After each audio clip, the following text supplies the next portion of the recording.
Hey, what's going on, guys? It's John here, and today we're going to be going over a bunch of different little pieces of news that's popped up over the past couple of days. Before we jump into the video, I ask that if you end up enjoying the video and want to keep up to date on all Destiny 2 news, information, leaks, and tutorials, that you go ahead and subscribe to my channel. But anyways, let's jump into it, and the first section we're going to be going over is things that have been disabled / bugs that have popped up. First thing is, on November 12th, Bungie Help tweeted out that due to a recently discovered issue, that Trials of Osiris will not be available until the weekend of November 27th, 2020. So if you're wondering where Trials went over the past weekend, it's been disabled due to a bug, and hopefully it'll be fixed before that date. But I could say that I'm probably not really caring about Trials at the moment because of how broken Stasis is. But anyways, moving on. Next up, on November 13th, Bungie Help tweeted out that due to an issue, they have temporarily disabled the Moon repeatable bounties. Although the funny thing with that is the reason they did that is because the repeatable bounties were giving out too much XP, and well, it turns out that every repeatable bounty in the game is giving out too much XP, and they haven't done anything about it. So if you want to quickly level up in the season pass, I recommend doing the repeatable bounties. And the final thing Bungie Help tweeted out was also on November 13th, and they made a note that there was major issues with the Exodus Crash Strike, and so they took it out as the Nightfall and replaced it with the Disgrace Strike. Although it's still in the main strike playlist and it's pretty broken, I recommend that if you get the Exodus Crash Strike, just immediately leave because you're not going to be able to complete it because of how broken it is. And finally, recently discovered as of November 16th at the time of this recording,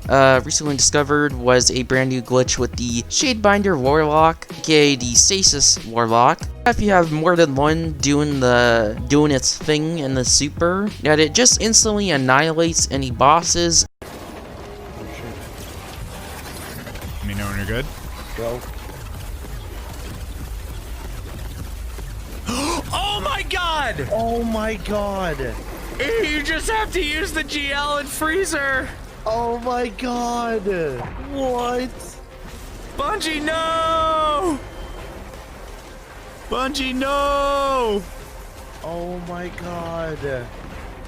And I will say this is pretty concerning, considering we have World's First race coming up, and this would pretty much negate really any World's First race. And yeah, I think DMG4's reaction here is pretty telling of what's going on. I hope Bungie does something about this before World's First race. Otherwise, this is gonna be a big shitstorm. Anyways, moving on, let's talk about some Datamine based leaks. So, according to JP Deathblade and based off the data mining of Eververse, apparently the raid weapon ornament is going to be available on November 24th, which is the week after the raid has gone live. Then the brand new exotic sword called the Lament there's going to be an ornament available on December 1st, which we can kind of guess there that's when the sword quest is going to become available. And then he states that the Hawkmoon Ornament 1 is going to be available January 5th, 2021, and that's when we assume that the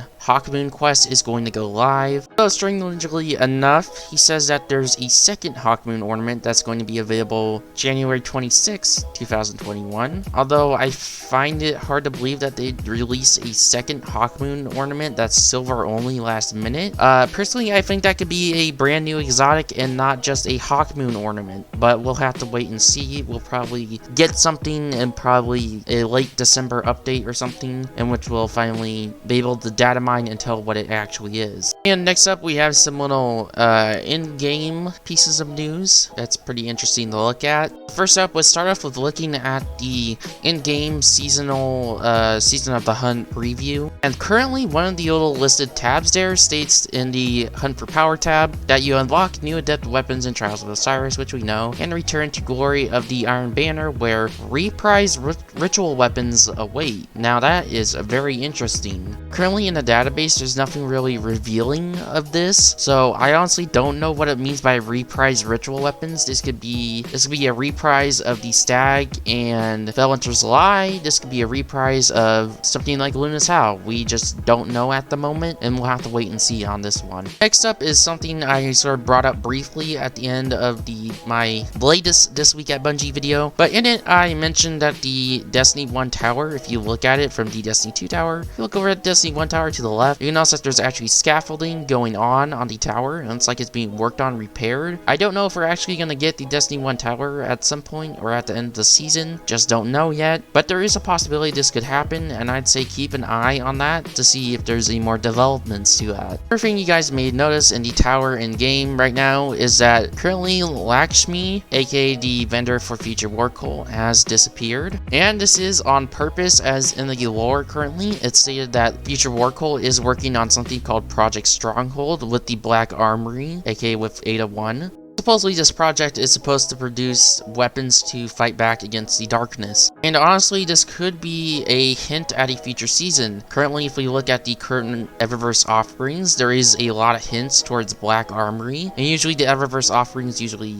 hint at future seasons. But I'll probably talk about this in another video. I'll probably do in the next couple of days. But yeah, this is on purpose. It's not an accident. Although when it comes to Executor Hideo, I think that's his name, the new Monarchy vendor, he's gone as well, and I'm pretty sure this is also intentional, as the new Monarchy in the lore is trying to collect supplies for the tower. And then we have the Dead Orbit vendor still there, and that makes sense because, the Dead Orbit basically has the biggest ship fleet to protect the city, so it makes sense lore-wise. And one last little thing to know in regards to the tower.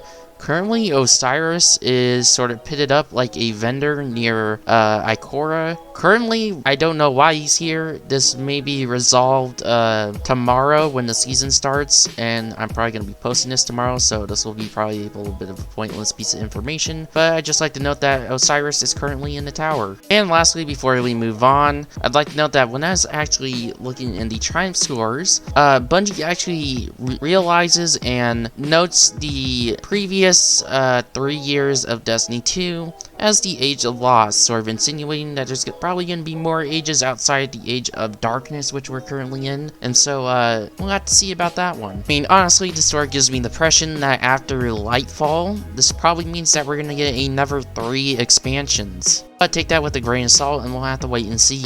And one last little bit of news before we end off the video here is DMG4, the community manager, going on to Reddit to acknowledge the initial backlash/feedback in regards to Beyond Light. So first, he sort of starts off saying that things are not being swept under the rug, as sort of the post that this was coming from was sort of insinuating that things are being swept under the rug. States no, that's not the case. They are definitely hearing all the feedback.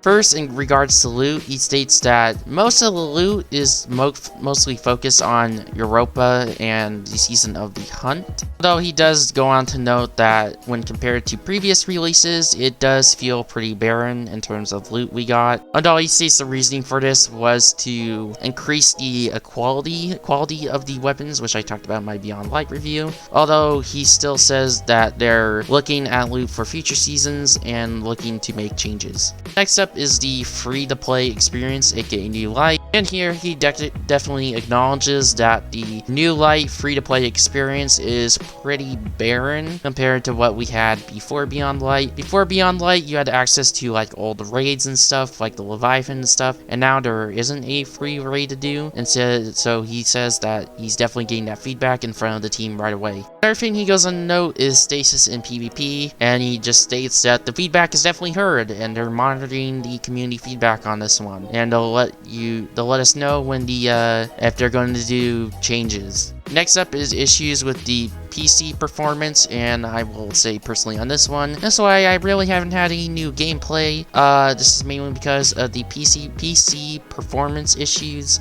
It makes it really hard to record without having stuttering all the time, and there's a lot of frame rate issues, and it really sucks, and I hope they get on this right away, but they definitely acknowledge it here. And he ends off this post with thanking everyone for the feedback, and they're definitely looking at the biggest pain points/issues and trying to prioritize the necessity of some of the issues. And some other little bit of feedback that he made in a separate post, he definitely noted that the loss of Forsaken and Shadowkeep loot is felt. And I definitely have to agree with the whole sunsetting thing and still leaving Forsaken Shadowkeep at $25. It doesn't feel right to leave them with dead loot, and that's a major pain point that he's already highlighted with the team. Yeah, that pretty much wraps it up for the random bits of leaks and information. If you ended up enjoying this video or finding it useful, I would appreciate if you left a like on the video. Anyways, this was H. John, and I'll see you in the next one.